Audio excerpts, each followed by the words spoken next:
Welcome into Moving the Chains, brought to you by Founders Federal Credit Union. I'm Kevin Thomas alongside Jerel Hendricks here for our Round 3 wrap-up show, brought to you by Folly Road. Jerel, a fantastic week of football. A little bit odd this week. We had the Thanksgiving week being Round 3 instead of the upper and lower state titles, but still a lot of great football games all across the state. You know, we talked about it last week, one of our favorite weeks of the postseason.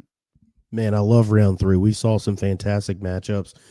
Kind of like last week, man, you saw some legitimate contenders exit, this early in the playoffs. But it's tough to go win a championship. We saw it. Had some cold weather come through, so I'm sure that affected some games out there. But like I always say, every single week, another fantastic week of football here in the state of South Carolina. As always, follow us on Facebook, Twitter /X, Instagram, YouTube, and more at Movin Chains, MOVINCHAINS. Our podcast on Apple, Spotify, Google, and more. Our weekly preview show comes out about 7:15 on Tuesday nights. We'll have a Round 4, a upper/lower state title round preview show on Tuesday night. Check that out on Facebook and YouTube. It's a lot of fun. Hope you guys join in with that on us.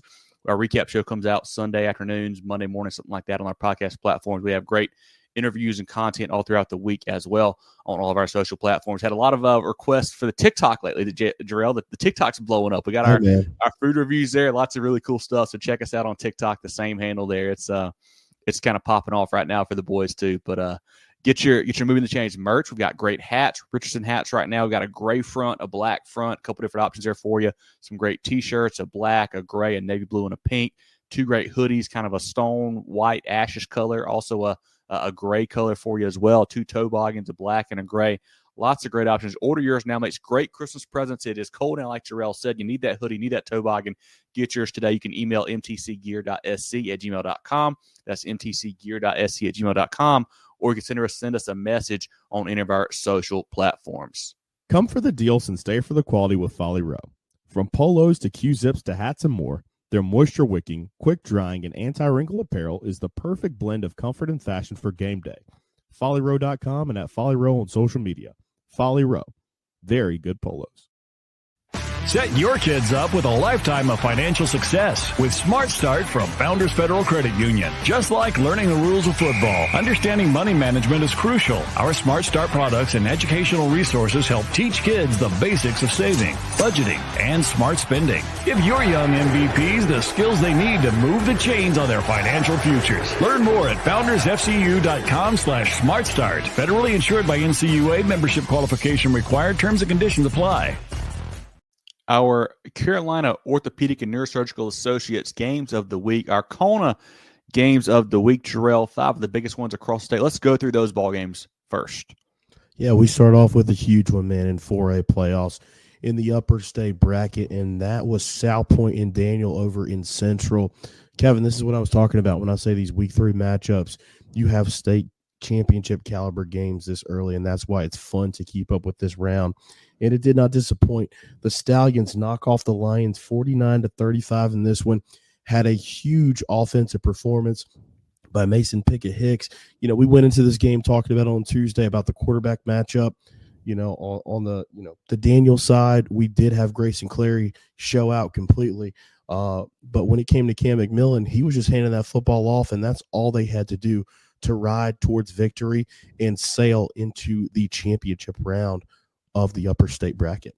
A huge game from Mason. I believe possibly a state record. We'll try to clarify that this week, but just unreal what he was doing. We had John at that game, and he was texting me updates, and felt like every 5 minutes was a 60-plus yard run from Pickett-Hicks, man. Just awesome what they did. And I think a key for that South Point team too, Jerel, they jumped out to an early lead. They got on Daniel quick right away, and that's a team that Daniel that expects to win. When you kind of punch them in the mouth a little bit, that can certainly shake things up. And I believe, I'm trying to get the right number here, that ended there.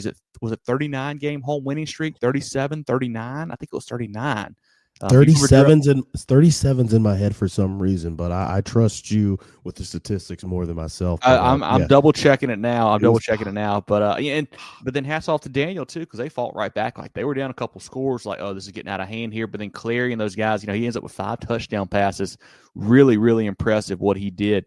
Just a young sophomore that is going to play a lot of really big football over the next couple of years. But hats off to Coach Collins and those boys, man. Going on the road, a hostile environment there.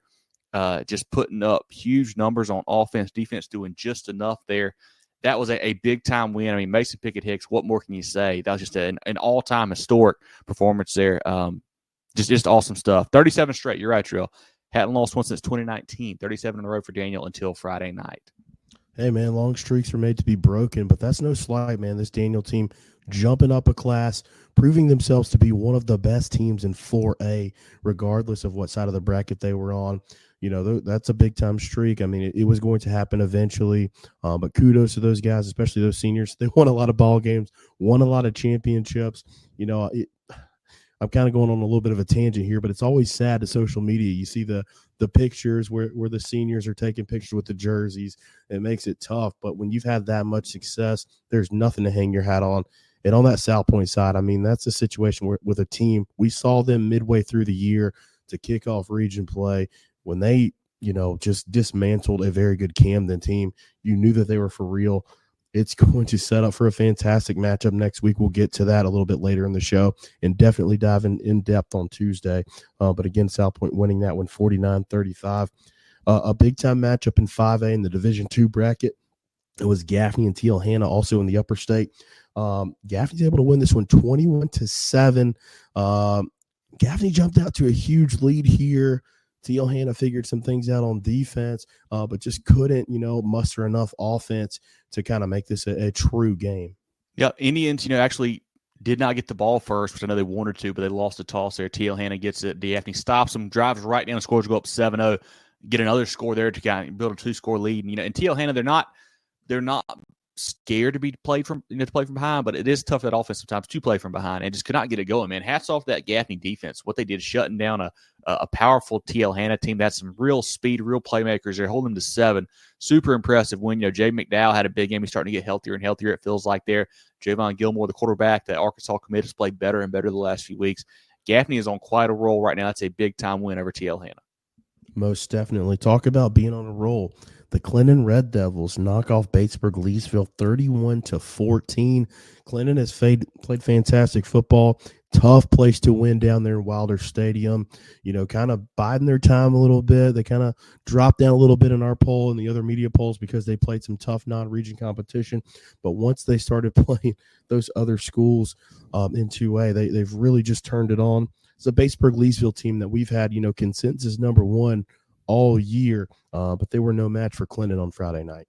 A great ball game. First half tied 14-all at the break, and then Clinton outscores the Panthers 21-0 second half, man. Just awesome job by the defense there for Coach Campbell and Coach Fountain, shutting out a very powerful team. You know, the first half, I think Watkins had a touchdown run and a touchdown pass for Batesburg-Leesville, kind of got it going early, but after that was really shut down. They held Wooden in check, which is big, and then Javen Cook, who, you know, was not the leading rusher last week. Last week it was Gilliam. This week I think he had 250+. He got it going on the ground with that offense. I think Tyshawn Richardson didn't have to throw it, but like maybe 5 times in the game. They leaned heavily on that run game. But, you know, Clinton, I think, just too good up front. So we talked about on the preview show, I thought they had too many guys up front for Batesburg-Leesville. And I think they kind of dominated the line of scrimmage, it felt like, on both sides of the football. Flip it down to the lower part of that bracket. We had Barnwell and Jerel. Kevin, this was an absolute thriller of a ball game here. Evidenced, obviously, by the scoreline here. Barnwell's able to escape with a 28-27 win. A lot of ebbs and flows in this football game. You know, I'm so mad at ESPN right now for making, you know, Clemson kickoff at noon, so we didn't have the opportunity to even consider going to this football game. But for those who win, I'm sure they were in for a treat. Best game of the weekend, I feel like. I mean, just an awesome football game. You know, Jerel comes out.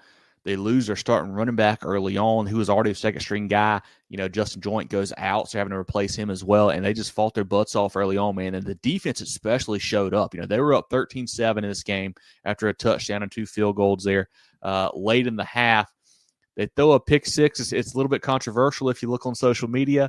You know, the quarterback's falling back and lobs it up, and the ball comes down, and does it hit off the ground, hit off the receiver's hands, you know, whatever. Pops up in the air.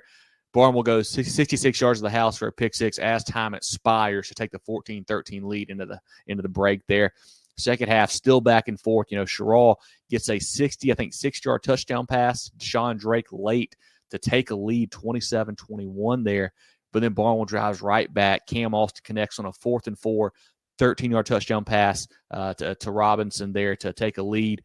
late in that one. I think it was like, maybe a minute to go, 30 seconds to go. It was super late in the ball game. Jerel drives back, gets into the plus 45 of Barnwell. Caden Thomas rolls out, finds Nick Gordon behind the defense. His momentum carries him out of bounds at the 1 yard line.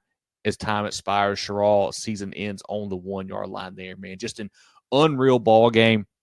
Hats off to both these coaches, both these programs. Like, that's what football's supposed to be in the playoffs. Jerel. That was an awesome game. I saw some pictures of an awesome crowd on both sides too. I wish we could have been there. That would have been so much fun, man, to check out that ball game. But great season for the Braves. Great win for the Warhorses. I saw Coach Smith after the game. He was saying, hey, we didn't play our best, but we won, and that's what matters. I'm like, exactly right, Coach. You're exactly right about that. So they lived to fight another day, a game that I think I said it on the previous show. I feel like this was a lower state championship. I think these are the two best teams in lower state 2A. We'll see next week when they play Manning, but a heck of a ball game between two great programs down there. Hey, survive and advance. That's the name of the game this time of the year, and Barnwell's able to advance in that one. Going down to 1A, this is a game that we expected to be closer, but honestly, it was not. These are two teams that faced off earlier in the year. Similar result here. Louisville knocks off HKT 31-6. Kevin, it's hard to beat a good team twice, but it's got to be something matchup-wise where the Lions were just all over HKT in this one. We thought going into the game it would be closer than the last game, and it really wasn't. I think from talking to you, Jerel, offline, we thought Louisville could score because I think the weakness of HKT is probably that pass defense, and Louisville has some playmakers out there. But we thought HKT would be able to score a little bit too, running the ball, and they could not at all. That Lions defense for Coach Usher did a fantastic job on that side, bottling up that Trojans attack. Man, just a great win for Louisville. That they've really come on hot the last half of the season and played some really good football, and they continued that last Friday. I don't think anybody's been happier about the high school league implementing a multiplier more than the Louisville Lions. They've been knocking on the door for so many years now. I mean, they have been so good, especially the last 2 years. Well, 3 years, we'll say that. Not having to deal with, playing one of those private schools from the upper part of Greenville County, from Greenville County. They're able to get it done and showcase how talented this bunch is. Really happy for them advancing. Like you said, Coach Usher, his first year, going to play for a lower state, upper state championship. I'm getting so mixed up when it comes to these 1A brackets, but that's a fantastic performance from Louisville. They're winning at 31-6. Again, our Kona games of the week: South Point 49-35 over Daniel. Gaffney defeats TL Hanna 21-7. We have Clinton over Batesburg Leesville 31-14. Barnwell wins 28-27 over Chester in a thriller, and Louisville over HKT 31-6. Kevin, let's flip down to our HTC Hometown Connection game of the week, and this was the Loris Lions against the Keenan Raiders. Loris is able to win this game 30-14. The Loris Lions have a much better time this week. Seems like they've knocked the rust off as they progressed here in this third round matchup. Man, talk about strong defensive performances. That was a big one here. This Keenan team scored 38 last week on Orangeburg Wilkinson. The quarterback had 400-plus pass yards in that game, had a guy who I think had 268 receiving. Loris shut them down, shut them out in the second half, I believe it was, honestly. Held them to 6 the second half, I think it was. Great job by that Lions defense with Landon Connor and Javon Johnson. The offense, Moon Jerel threw two touchdowns to Jacoby and Lewis. I think you're right, Jerel. They just needed that week off, or that week last week to kind of get back in the groove and get back in the swing of things, because this week they were much improved. It seemed like big win for the Lions, a team that's been really good all year long. Had another nice win in round 3. Definitely want to give a shout out to Keenan, man. It's such a great season for these guys. The only person probably happy about the result on Friday night is the basketball coach there, because I'm sure he gets some guys back. But that's a great win by Loris there. They win at 30-14. Again, we thank our friends at HTC. They joined us this year, to help out with the program, shine a light on that part of the state. Down there in Georgetown, Marion, and Horry counties, and we certainly appreciate them being with us. Maybe we can get them one more week since Loris advances, so hopefully we can do that, but we want to thank them so much for doing that with us. All right, Kevin, let's take a look at our Hanna Engineering Pick'em Contest games, and we start off with Lakeview and Bamberg Earhart. Wow, Gators win this one 42-32. I mean, Lakeview, they kind of, this is another team that we kind of talked about, didn't play the most difficult non-region schedule, so we were kind of figuring out towards the end of the season if they would be able to make a run. Bamberg, we know how good that team is, how good that program is historically. Win this game with relative ease by 2 scores here. A very impressive performance by Lakeview.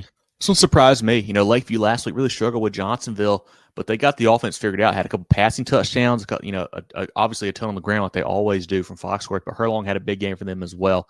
Defensively made just enough stops. Bamberg was down a couple scores, came, firing back to take a lead there, and Lakeview pulls away late. Big game from Chancellor Crosby for the Red Raiders there. But great win for Lakeview. Coach King's bunch it's continued to prove everybody wrong. It feels like they're heading to the lower state final now. Great win for them at home on Friday. Is anybody having a better weekend than the South Florence Bruins? I can't think so. You got Lenora Sellers tearing up Clemson in Death Valley to go win that game for the Gamecocks, and then the South, his alma mater, the Bruins, they knock off Hartsville, exercise some demons from the regular season. They got smoked by the Red Foxes in that, that regular season, region championship game. They get back here. They win it 49-21. Kevin, the Bruins just, I don't know what to say here. I mean, we all picked South Florence to win this game we all picked Hartsville to win this game after picking South Florence to win the game previously. So we kind of reversed. I guess maybe we're the jinx or something like that. But this one was a sight to see and very surprising for me when we were scrolling those scores on Friday night. Just absolutely blitzed them. I think they came out and, got a touchdown early, kicked it off to Hartsville. Hartsville fumbled the kickoff, scored again. I believe South Florence went up 27-0. I think it was at one point, Jerel. I do believe the Red Foxes closed it back to maybe 27 or 21 at one point, but then just too much firepower for Coach Marlowe's bunch. A big game from Gilbert, big game from Valerie, big game from Jackson, the quarterback there. Just a huge showing from them. And just like you said, Drew, I think it was a hard game to get right. We first time around, I think we were all like, I think South Florence is a little better. I think I may have picked Hartsville because they were at home, but I didn't feel great about it. But this time, we're like, they're going back to Hartsville. Hartsville looks great. And then just South Florence just hammers them, man. Just a great win for that bunch. Another program that is building a standard of playing deep into the playoffs, deep into November. And they flexed their muscle on Friday, man. And they're as hot as anybody, it feels like. Talk about a team that's used to winning in the playoffs. Now, this is a relatively new program, but they continue to get it done, and that's the Oceanside Land Sharks. They knock off Dillon 28-21. Another one, jump out to a big lead. Dillon crawls back into the game, but just not enough, for the Nasty Cats to get back in it.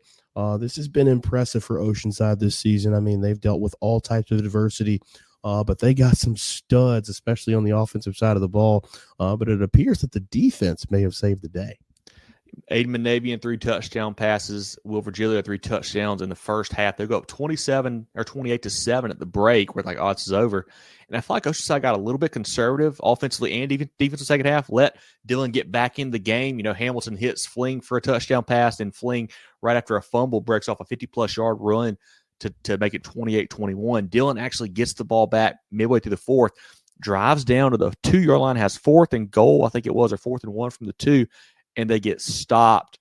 Huge play by the Land Sharks defense there. That allowed Oceanside to run out the final, 4.5, 5 minutes there to win the ball game. But heck of a fight from Dillon, a Dillon team that, we had kind of written off for a while there and got really hot at the right time, played some great football. Certainly going to miss watching Demarion Fling play.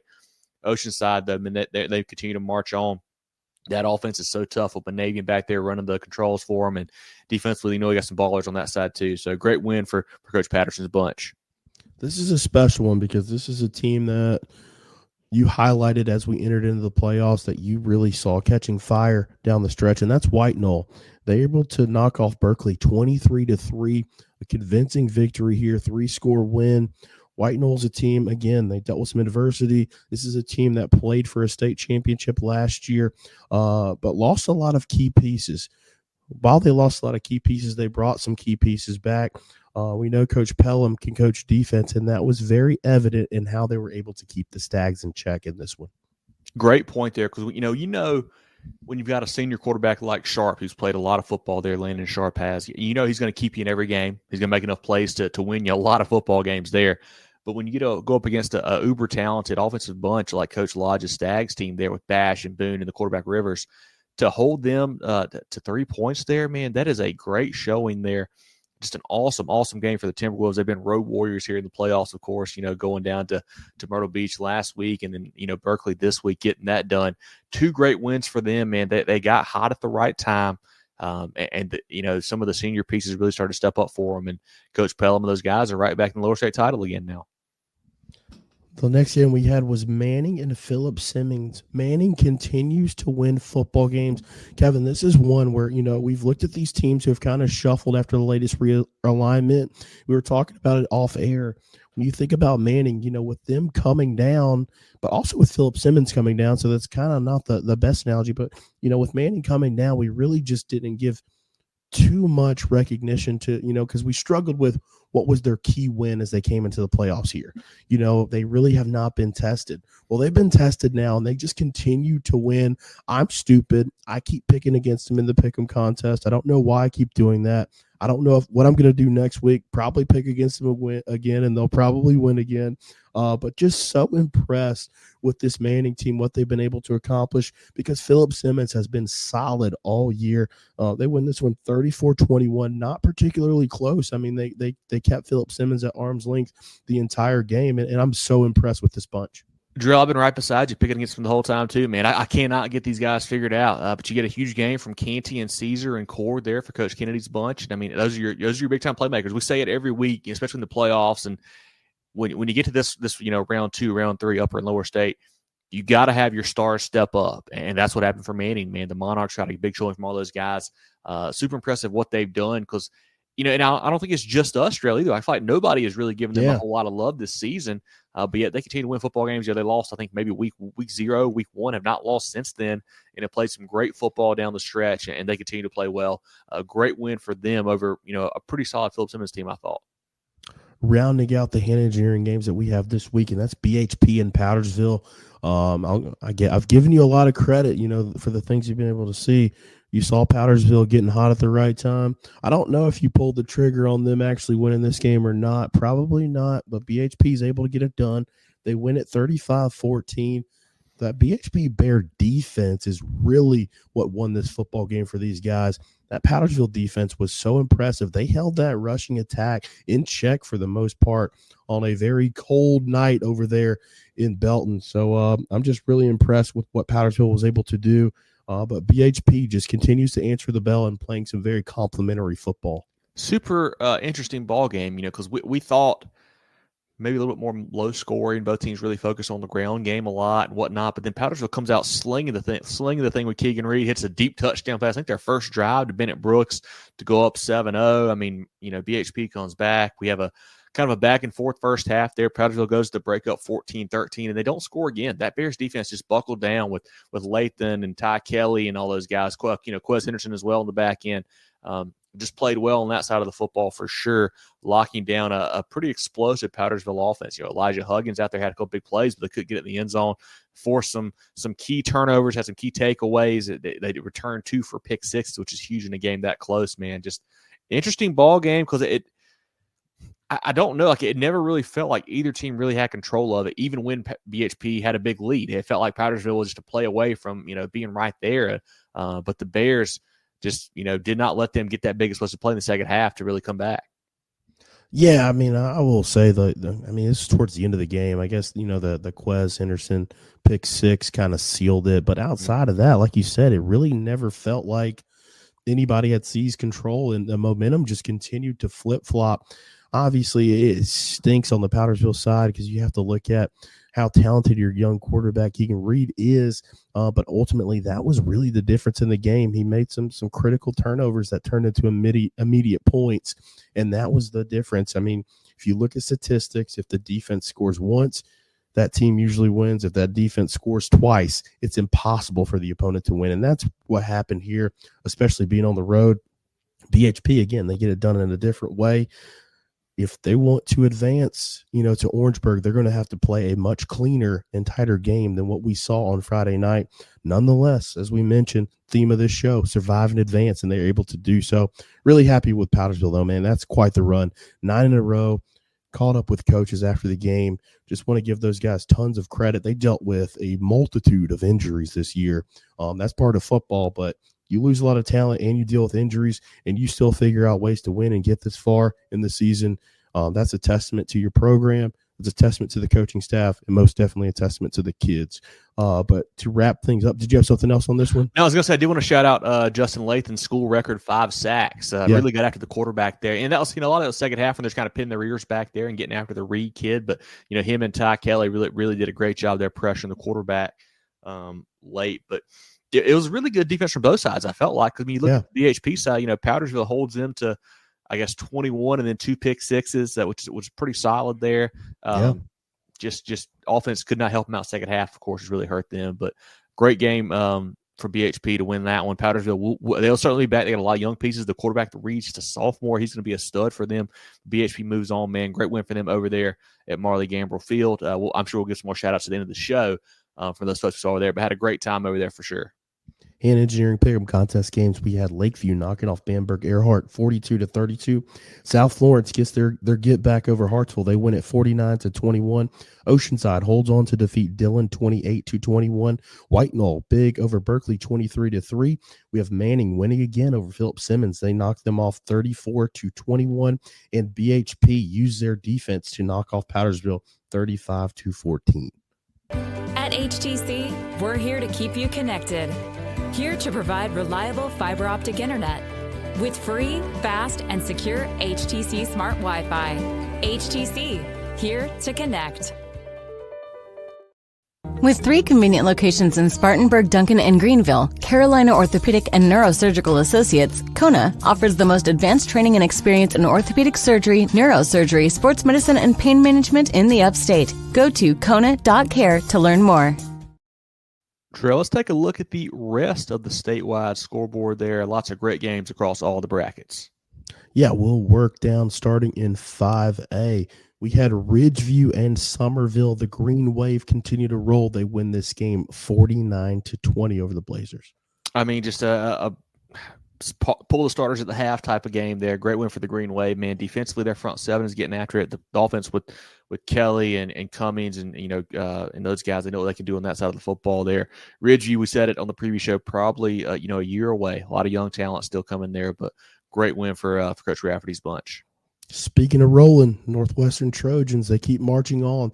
They knock off Greenwood 35-6. I mean, this Greenwood team has been very consistent all year. They're very good. They got hot at the right time, but Northwestern just seems like a ball of knives right now. I mean, nobody's played them close. Since, I think the non-region schedule, like they've just been, hammering everyone. They continue to be an awesome, awesome team. Another team that just continues to roll this year, that's the Sumter Gamecocks. They continue their winning streak. They knock off a white-hot James Island team, one that's found a little bit of offense down the second part of the season. The defense has played well, but still they're just no match for Sumter in this when they win it 34-17. The run game with Richardson and People, just too much firepower there. I mean, James Island, heck of a run, getting to this point, what they've done. The defensive side especially has been really, really impressive. But, you said Sumter, just too many playmakers for sure. Most definitely. Another one. And, man, Kevin, I hate reading this score. It's Dutch Fork knocking off River Bluff 52-14 because I think this River Bluff team is fantastic. Lost 3 games, 2 of them to Dutch Fork this season. No shame in that.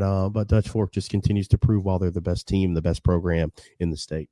Yeah, I know they had a huge block kick to kind of flip them there and really got them rolling.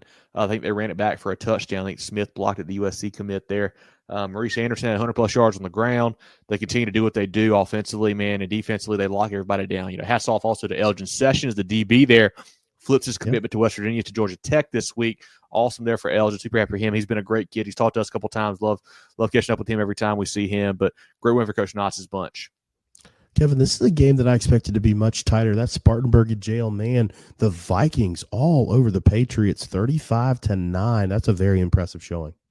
Our worry with Spartanburg early in the year was the offense. Could they score points? Yada, yada, yada. They have done so lately. That's a good jail man defense. Putting up 35, really impressive there.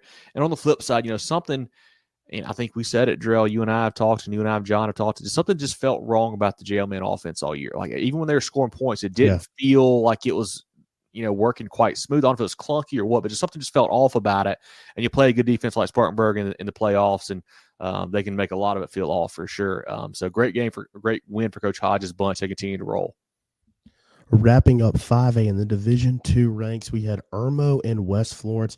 Kevin, this score is scary. I think West Florence overachieved this year. They had a fantastic season. Coach Jenneret's bunch had a lot of fun doing it. But when you see a scoreline like this, Irmo winning 56-7, you have to be afraid that, this is a team that's, started slow in some ball games, but just have really just beat down a lot of the opponents that they've played. And to see a scoreline like this late into the playoffs is very scary for anybody who has to play this team.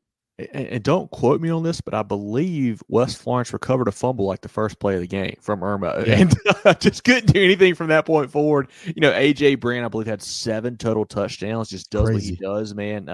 Didn't have the biggest night passing, but a huge game, rushing as always. He does there. Just an absolute stud at the quarterback spot. They are so good, Jerel. They're so good. They went toe-to-toe with the good Dutch Fork team. They beat everybody else, beat the brakes off everybody else. They're a great football team for Coach Brand.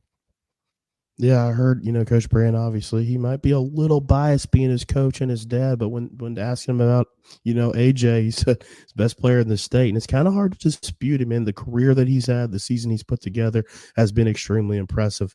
But looking down at 4A, Kevin, this was one of my favorite things about the preview show on Tuesday. We had 2 fan bases getting in the comments section when you threw an absolute grenade by saying that Westside was going to win this game over Camden, and, you'd already sharpied them into advancing. Kevin, you were right. This one got out of hand quickly, 49-7. Could have been much worse. I want to say it was 35-0 after the first quarter. I think Cutter Woods had 5 touchdown passes in the first half. Very reminiscent of that game that we saw against South Point. I didn't think it was even that shocking of a thing to say. Honestly, I thought everybody was kind of on board with that, but the fans certainly were not, huh? Yeah, Cutter Woods does Cutter Wood things. I think he had 5 touchdown passes in the first half. He had big games from Camarius Bomar. Drayson Evans had a big game as well. He had 4 touchdowns for them. Kind of one of the unsung heroes there, kind of that third receiver for them, really. You knew it was going to be bad when opening kickoff, Camden goes for an onside kick, and they don't get it. You're pulling that. Oh, no. This is about to go. And just Westside, man, they are just so talented, so explosive. Yeah. Just the defense has played great this year. They got lockdown guys on the back end, and that front 7 has really come along. That's a Camden team that put up 43, was it last week on Wren? I think at 43, somewhere in that. 43, 42, yep. To hold them to 7, that was a garbage time 7 as well. Super impressive. Coach Lane's bunch has just been, whipping ass. I guess we can say it. We can say that, right, Jerel? We're PG-13. Yeah, sure. BTA, right? Yeah, all season long. They have been, man. And that's going to be a great matchup with South Point next week. No, it was a lot of fun, man. Again, I want to give a lot of respect to Camden. This is a program and a team. There's no one we respect more than Coach Rimpf and his staff and what they do. He pumps out talent. He pumps out coaching. His coaching tree is starting to expand across the state. That's a Camden bunch. Obviously, they expect to win because they have been there, played in these big games. But they were just matched up against a different animal on the West Side. Coach Lane's bunch, again, I can't count that high. I don't know what their winning streak's up to now. We'll get the stats for Tuesday, but just really impressive by West Side and a hell of a season by Camden. Going to the I guess we covered the other games. The next game that we have in 4A and wrapping that one up, North Augusta and Gilbert, another one that got out of hand quickly. North Augusta wins this one 63-14. Again, hell of a season by Gilbert. North Augusta has played really, really well down the stretch and into the playoffs. This is a team to be reckoned with. Yeah, a similar story to the first time they played, just too much firepower. And what's great about this drill, and I think that, sometimes I fall victim to this too, is I hype up those offensive playmakers with Tillman and Doe and Brown so much. But that Gilbert team went on the road to Bishop England last week, had a really good defense there, and put up 30+. And North Augusta held them to 14. That was really impressive. They're playing great on both sides of the football. A team that, we saw earlier in the year against Strom Thurmond didn't have their best showing that night, but they're playing awesome right now for Coach Bush, man. They're just clicking on all cylinders, both sides of the football. I think that game next week for them against South Florence is going to be a really good football game. Just have one more game to talk about in 3A since we've covered the others. But that was Mountain View and Crescent. The Stars were able to win this one 30-14, but it was not easy, Kevin. We kept looking at the updates and like, when are they going to bust this one open? They really did not, break it open until late. Are you concerned about MVP, or, do you think this was just a one-off and maybe Crescent, just matched up well with this bunch? It's a great question, Jerel, because I feel like they haven't really had a bad streak, a couple games in a row that have been bad. It's really just this one. And Crescent, too, they surprised me hammering Christchurch 2 weeks ago. I didn't see that coming. So maybe they're playing, kind of found something playing great this time of the year. I think MVP is going to be fine. I saw there were some shenanigans after the game there, some not shaking hands or whatever. I don't know all that situation. But yeah, hopefully we don't have any of those issues this week for them. But I think MVP, man, just, with McGill back there, they're going to be a threat each and every week, of course, with Haynesworth out wide. They've got the playmakers there. Crescent, hats off to them. A great run, but I think MVP, I think they'll be fine. Just kind of a weird ball game for them on Friday. Flip it down to 2A, a team that we have not talked about enough. It's crazy to think about this deep into the season. That's Fairfield Central. Then they have played so good for so long. They knock off Central Pageland 48-28. They just keep humming. Man, they really, Coach Davis's crew is just doing a fantastic job this year. He is, man. Tydarian Greer, I can't say enough about his, adjustment from receiver to running back now in the seasons he's had. He's been a great ball player for him, a Shrine Bowl guy, certainly deserving of that honor. A group that, lost a stud quarterback preseason. Obviously, Kim McMillan up at South Point now. Fairfield Central is just what they've done has been awesome. I mean, it's really cool to see. They get a tough matchup this week, of course, but a great win over a hot Central Eagles bunch last week. Let me flip down to 1A if my computer will cooperate. It is not right now. Let's see if we can get it populated. Boom. We are here. Abbeville Lamar. This seems like it was a lot of fun. Abbeville was able to win this one by 10, but there had to have been a lot of people biting fingernails and kind of shaking, maybe shivering a little bit from the cold. But Lamar kept this one close. I am just so impressed with this one. We didn't think anybody really in this playoff run would be able to keep it close with Abbeville, but Lamar was able to do so. But Big A prevails. They win it 48-38. I mean, Lamar had a real chance to win this game. They're up 17-6 early on.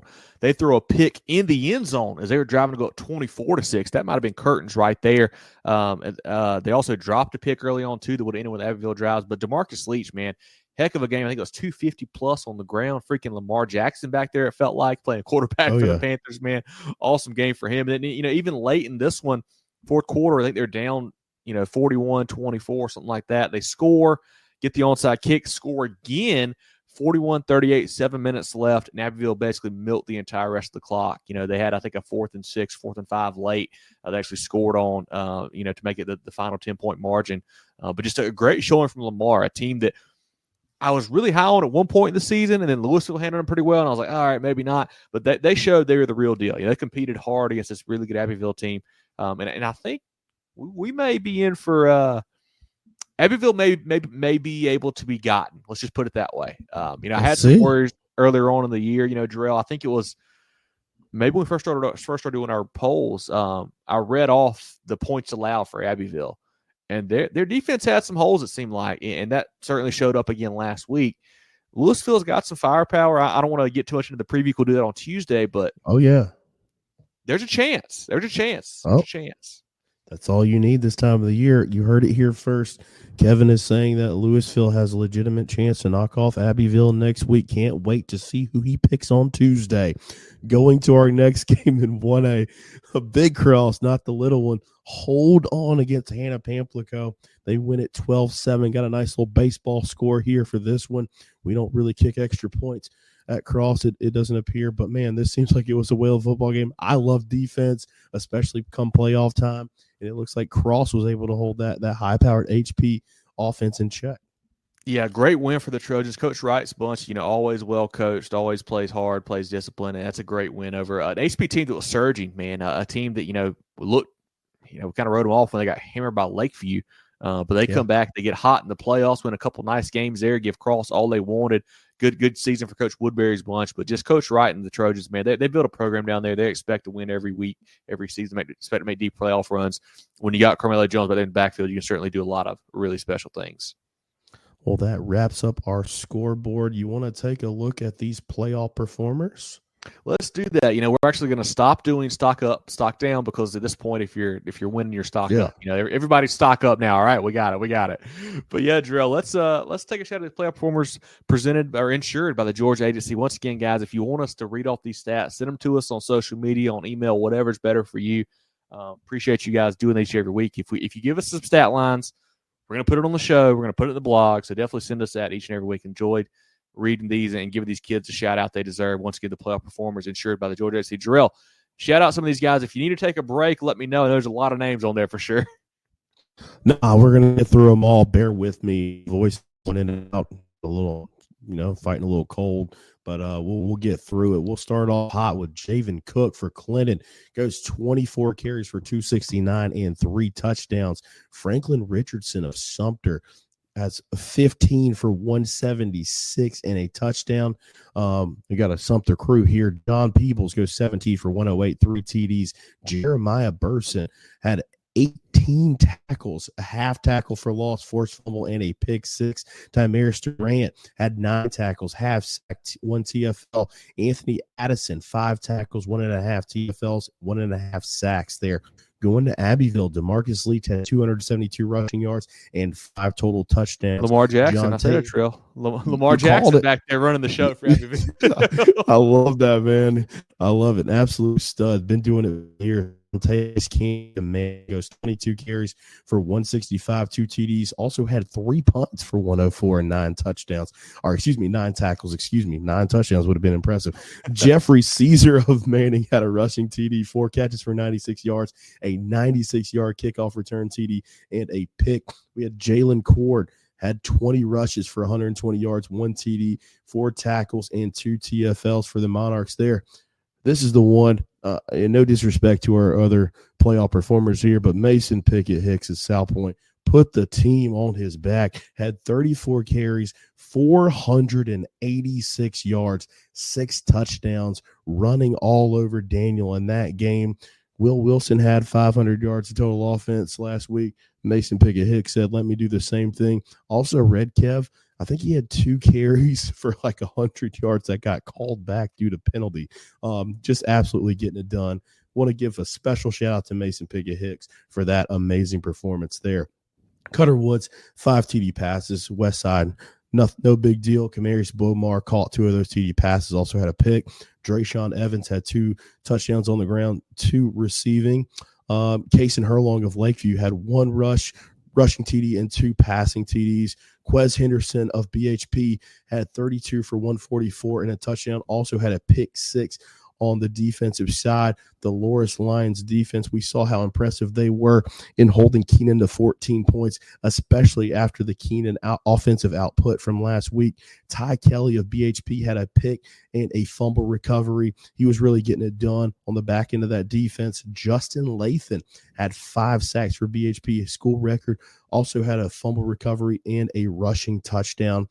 We mentioned A.J. Brand from Irmo a couple minutes ago. He was 13 of 18 for 196, 5 touchdowns. Also had a couple rushes. We got a little typo here. I think it's 11. We have one. I'll double rush. Check that for the chat. we started this rush in the end zone. He had 117 yards and 2 touchdowns. Love that for AJ. He just continues to get it done. Trent Lynch of Spartanburg has 193 yards on the ground and 2 TDs. Trey Burke had 2 TD passes for the Vikings, and Justin Rice caught 2 touchdown passes in that game for Spartanburg. Jaden McDowell of Gaffney has 17 carries for 121 yards. Tajay Watson of BHP had 9 catches for 71 yards and a touchdown. Tyrell Foxworth of Lakeview goes 41 totes for 210 and 3 TDs. Lennox Valerie of South Florence had 3 catches for 111 yards and 3 touchdowns. talk about efficient there, Kev. Javen Williams of Somerville goes 167 rushing yards, 4 TDs. Akeel Brown of South Point had 7 sacks. Kevin, I think they boosted his total to 21 sacks on the season. Just absolutely getting it done this year. Landon, I would say that could be the school record, but a guy named Mr. Clowney went there too, so it might not be. I don't know. Yeah, that's just unreal. That anywhere else that's a school record. Yeah, that's Davion may have had 12 in a game. Who knows? Hey, that's a good season. 7 sacks. He had it in one game, and we're talking about the third round of the playoffs here. It's not just any other game. This is big time here. Landon Sharp of White Knoll had 200 passing yards and a touchdown, also had 80 yards on the ground and another score. Messiah Jackson of South Florence had 4 TD passes, 2 rushing touchdowns. Zion Gilbert of South Florence had 17 carries for 169 yards. Chancey Crosby of Bamberg Earhart had 18. He goes 18 of 28 for 336, 2 TDs, also had a score on the ground. Jaden Cummings of Somerville had a passing TD, a rushing TD, and a 2-point conversion. The landlord, Jaden Kelly Murray, had a receiving touchdown. Caden Thomas of Sherrall goes 281 through the air and 2 TDs. Nick Gordon had 119 receiving yards, a pick, and a 2-point conversion reception. 2-point conversion pass. Deshaun Drake, also of Sherrall, goes 4 catches for 88 yards and a touchdown. Cam Austin, the do-it-all quarterback at Barnwell, goes 130 through the air for 2 TDs, also had a touchdown on the ground. Maurice Anderson of Dutch Fork goes 11 totes for 152 and 2 TDs. Moon Jerel of Loris goes 2 passing touchdowns, and Jacobin Lewis had 2 receptions for touchdown. Grayson Clary of Daniel goes 20 of 33 for 246 and 5 TDs against that South Point defense. Aiden Manavian of Oceanside, 3 touchdown passes. His running mate outside, Will Virgilio, had 3 receptions on those TD passes. Jamarian Fling of Dillon goes 2 receiving touchdowns and a rush touchdown. Jaden Sellers said, "Big brother, you're not going to outdo me." Had 1 catch for 44 yards and a TD. Also had 11 totes for 89 yards and another touchdown. I think I have a late entry here. Just a correction on the rush there for AJ. a correction for AJ Brand. It was not 1 rush for 117 yards. It was 7 carries there, 2 TDs. Nonetheless, 7 touchdowns for AJ Brand in that big time win over West Florence. Our playoff performers insured by the Georgia Agency. Lots of great stats there, Jerel. We'll put these all on our blog that will come out tomorrow night. Once again, send us those stats. We'll read them on the show. We'll put them in the blog. Give these guys a tag on social media as well, and just hopefully get the word out about some of the great talent we've got here across the state and recognize those guys who have big performances. Once again, our playoff performers insured by the Georgia Agency. Jerel, a couple notes I had here. One, the guy we just mentioned, AJ Brand of Irmo, went over 11,000 career yards with his performance on Friday. Great career for AJ there. And then Mason Pickett-Hicks, trying to confirm this, I believe he may have broken the state rushing record with that 486 number. We're trying to get that confirmation there. The problem is the record book, the Palmetto's Finest, seems to not be updated super often. So we'll try to confirm that and see if it is. But we believe it may be the state rushing record there with that huge number. Any other notes from you, Jerel, from the round 3 of the playoffs? I just wanted to note that's probably the longest list we've read, and I've never been happier to read a list, man. That was fantastic. It is more special for me. I mean, these are 3rd round playoff numbers, so you're going up against great competition. We got guys getting it done on both ends of the football field. I mean, special team scores, things like that. So it was really exciting to read all these special performances put together on Friday. The Georgia Agency has been serving the insurance needs of South Carolina for over 40 years. They're a full-line insurance agency concentrated in employee benefits and health insurance with an office in Mullins and Murrells Inlet, but they can help you all across the state. They have clients in Greer, Rock Hill, Columbia, and more, so wherever you are, they can help. Give Bradley, Wayne, Richard, and the crew a call or check them out online at thegeorgiaagency.net. That's thegeorgiaagency.net. Jerel, time for our Folly Row question or questions of the week. Yeah, we're going to double dip this week, man. I was excited about both of these topics. We decided to maybe push one.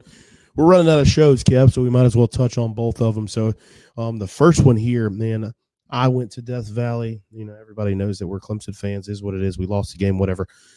Who cares? Whatever. But it's still hard, because I got to root for guys on both sides. These guys who played in the Palmetto State make me happy. I love when they do well. So regardless of my college allegiance, where I spent thousands of dollars and too much time, I don't care. I love good football. One of the favorite players that we've gotten to cover since doing this show is Lenora Sellers, and I could not be happier for that kid. He is finally getting the recognition he deserves. Had an injury his junior year. Otherwise, he's probably not playing in this state. So I guess it's kind of a blessing in disguise. But I wanted to highlight him with this question. With the amount of love, because I have never seen South Carolina football get as much love the past few weeks as I have, even in, that 5-year stretch, where they're winning all those games and Coach Spurrier really had it rolling. I feel like the national media has really clung to this bunch. Coach Beamer has done a fantastic job. I love how he's given these guys in-state an opportunity, to showcase their talent in the SEC and play for the South Carolina Gamecocks. But Lenoris is really the star here, and we'd be remiss if we didn't talk about him this week. Does his emergence into the national spotlight help the state of South Carolina when it comes to high school recruiting, not just when it comes to the in-state schools, but on all levels, not just B4? Does his, I don't know what vocabulary word I'm trying to use to just – his astronomical just star and just how quickly he's risen, from I saw a graphic of him being the last ranked quarterback preseason, by some national media members to now. How much does that help? What kind of impact does that have on in-state recruiting and giving the guys in-state who we see week in and week out get more opportunities at the next level? I mean, it's got to, obviously – coaches, of course, they know we got talent in the state here, but I mean, you would think it's got to, pull a little bit bigger spotlight. I feel like every game I've watched too with the Gamecocks this year, they've mentioned that he is from Florence, he's from right down the road. Like it's a big storyline. Like, I mean, it's really cool. And like you said, Jerel, I mean, it's hard because obviously as a Clemson fan, I don't want those guys to win, but there's a lot of guys on that team now that I, have watched play, and it's been fun. You mentioned Lenore Sellers, and then Mazio Bennett, and then Josiah Thompson, and DQ Smith, and Nick Eamon-Worry, and we've seen all these guys play. It's really cool. But I think it's specifically what Lenoris has done and what that team this year has done. Having a legit shot to go to the playoff now this year, it certainly has to help raise the profile of our in-state talent, and it certainly should because they guys deserve it. Man, we got so many D1. Power 5 guys each year that they probably get a little bit overlooked, and I think we've got hopefully helping to get some more shine, from what's going on this season. What really stinks is that Shane's done such a fantastic job as he's scooping up more of these guys, and I got to secretly root for him. I can't tell my friends, can't tell family, that I'm pulling for these guys. I mean, I guess me and you can kind of talk about it offline, but he's just done a hell of a job, man. I love these kids getting an opportunity because a lot of the times it's been. If they do get the P4 opportunities, it's been schools from out of state or, things like you look at a Turbo Richard at BC or Trey Dunbar going to West Virginia, things like that. But to see them, being able to do it, for schools in state is pretty cool. So I wanted to definitely talk about that one. Two-parter here. Well, I guess not a two-parter. The second question that I have kind of piggybacks off that, rivalry week in college football. Everything in college football seems to be trickling down to high school. I was on social media scrolling earlier today. Two coaches I respect that have been on our show, Coach Bennett at 96 and Coach Bryant over at Gray Collegiate. These are two guys who I really value what they do. And, they're kind of talking about the flag planting epidemic that we've kind of seen with these rivalry games and opposing teams, when they win, going to midfield and I guess staking their claim there. But it comes a fine line on sportsmanship. But in their, social media exchange, when they were talking about it, they're like, when's enough? And is this a good example, for high school kids in what we see each week? Is it a situation where we're going to start dealing with that? Because a lot of these situations are starting to get ugly. So, Kevin, I posed a question to you. Do they need to implement some kind of rule to kind of prevent that from happening? Or, what are your thoughts overall on the flag planting? Are you with it? Like, hey, win your game and it doesn't happen to you? Or you think that it crosses the line in some instances? It's tough. Like, I think it crosses the line, obviously, because there's one thing to win, and like, I don't, I got no problem with that if you want to go celebrate in the locker room with your teammates or whatever. But like when you're trying to get out there and make a big show in front of all the fans and the other teams out there, like, people are going to be upset. Like I get that, and I don't know if there needs to be a rule about it because honestly, the coaches should patrol it. Like, seriously, they should say, hey guys, we're not doing this. Like, sometimes I know some kids go rogue and do stuff like that, but then you punish them behind closed doors. But I think that should be taken care of. And I saw somebody, maybe Coach Bennett, who retweeted it, something about, we need to get the 7v7 culture out of the high school game now, because kids are just celebrating all the time. That's what they do. And it's just part of that's, I guess, it's a change to the guard. The way the kids are raised these days is they want to celebrate and show off for social media and get these TikTok dances in, man, and get these cool clips out and all that. Yeah. But I mean, it's crossing a line. Maybe that's not the right word for it, but it certainly can instigate some bad situations. I mean, it really can. I mean, and Jerel, we both played sports growing up, man. If I remember vividly, basketball my senior year, we were playing a big rival. We beat them, and the opposing team is yelling at us, and we're going to yell back at their fans and all this stuff. I mean, but it didn't get out of hand, but still stuff like that's going to happen. But when you're out there really instigating stuff, that it could get really dangerous, really quickly as well. Hey man, I'm talking about it.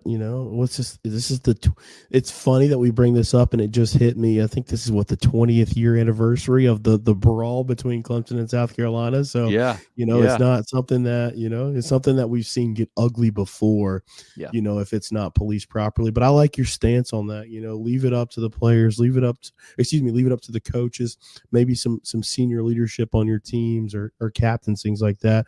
But yeah, I mean, it's all in fun. Everything's for social media. The whole BTA thing's going around now, from youth sports all the way up, and it is what it is. But I like to be a little bit more classy in my celebrations. I like to talk. I'm a trash talker by nature, so I certainly understand that. It's hard to win football games. We certainly understand that too, and we're both competitive people. So, but at the end of the day, there are some lines and there's some things that shouldn't be crossed. But I just wanted to get your opinions on that, because it feels like sportsmanship is diminishing a little bit, but it's really no one's fault. It's more of a societal thing. It's like you mentioned, it's a social media generation, and everything is about self-promotion and marketing, and it's kind of trickled into athletics. Yeah, and we've seen this, Jerel, kind of happen at the high school level. Maybe not necessarily the flag planting, but how many times this year have we seen teams shaking hands where there's been a little incident there, somebody's yelling out, I remember one game vividly a couple weeks back where somebody spit in somebody's face, and it caused a little issue there. And you know what, man, there's already enough problems. We don't need something else going on there. And it's just, it's the sportsmanship is not what it used to be, for sure. And I think a part of it just is the culture and the way the kids have changed now. A lot of them, at least, in the society in general. But it is worrisome. I mean, heck, just worrisome for you and me, Jerel. We're out there midfield after these games too. I don't want to get run over for something crazy. Oh, no. I don't want to get pepper sprayed, Jerel. I'll tell you that right now.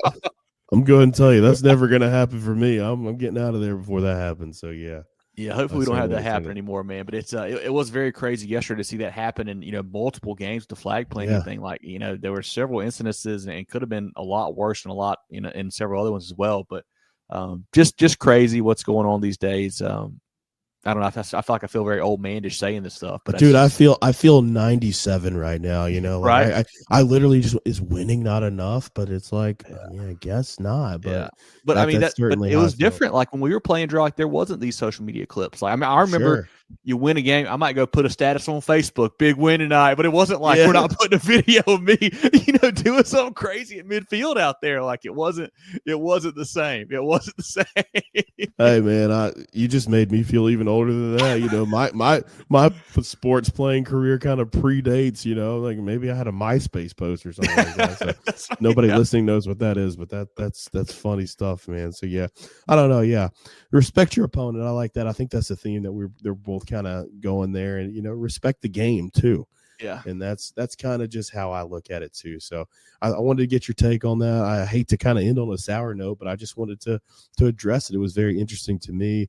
We'll go. Maybe I should have done the Lenore's question last, but that's a funny thing there. But yeah, an interesting week in sports. Great week in South Carolina athletics, especially in football here that we cover. And I'm so excited about talking about these championship games that we have coming up next weekend. Yeah, our preview show on Tuesday night about 7:15 is going to be great on Facebook and YouTube. We'll break down all the upper and lower state matchups. Be sure to tune in for that on Facebook and YouTube. Follow us on Twitter /X, Instagram, YouTube, and more Movin Chains, our podcast, Apple Podcasts, Google Podcasts, Spotify, and more. MovinTheChains.com is our website. Get your MTC merch, hats, hoodies, T-shirts, toboggans, all kinds of great stuff. It's listed on our website and on our social page. You can go check it out. You can email us, mtcgear.sc.com, mtcgear.sc@gmail.com. There we go. Sorry. There we go. Or send us a social post to get that ordered. Love to get it shipped out to you before the holidays and get that over to you, as it's going to be colder weather, it feels like. I was freezing on Friday. I don't know what this week's going to be like, but last Friday was very cold. But any final thoughts on round 3, Jerel, as we wrap up here for the night? Man, just so much fun keeping up with this. It went mostly as expected. Did see a couple upsets here, but just really excited to see these these championship games in the upper and lower states. Going to be a lot of fun to see who's going to be able to stamp their ticket to Orangeburg. I mean, it's really fun. Got a little premature on the Thanksgiving practice thing due to the weeks getting pushed back, but this is the real week that you want to be practicing because you have a chance to go play for a state championship, and I'm excited to talk about that on Tuesday. I mean, it should be a lot of fun here. And I also want to thank Folly Row. I mean, we don't thank them enough. We definitely, do what we're contractually obligated to do during the show, but I want to give a special thanks to them for joining us a couple years ago, talking about Christmas and the holidays coming up. Great gift for Dad, especially. Go get him something to wear out on the golf course, especially coming up in the spring. Make him look great. Thanks to our friends at Folly Row. We want to thank all of our partners, but especially Folly Row for joining us in their second year hosting this show. No doubt about it. Our round 3 recap show brought to you by Folly Row. Movin The Chains, as always, brought to you by Founders Federal Credit Union. For Jerel Hendricks, I'm Kevin Thomas, and we will talk to you guys soon. Get ready for the ultimate South Carolina high school football experience with Movin The Chains. From previews to recaps, we've got you covered. Dive into our expert preview shows, predicting winners and sharing insights. Then join us post-game for the thrilling recaps, exclusive interviews, and highlights you won't find anywhere else. Plus, connect with fellow fans on our Friday night spaces on Twitter/X. No one covers South Carolina high school football like us. Join us at Movin Chains on all social media platforms and visit movinchains.com today.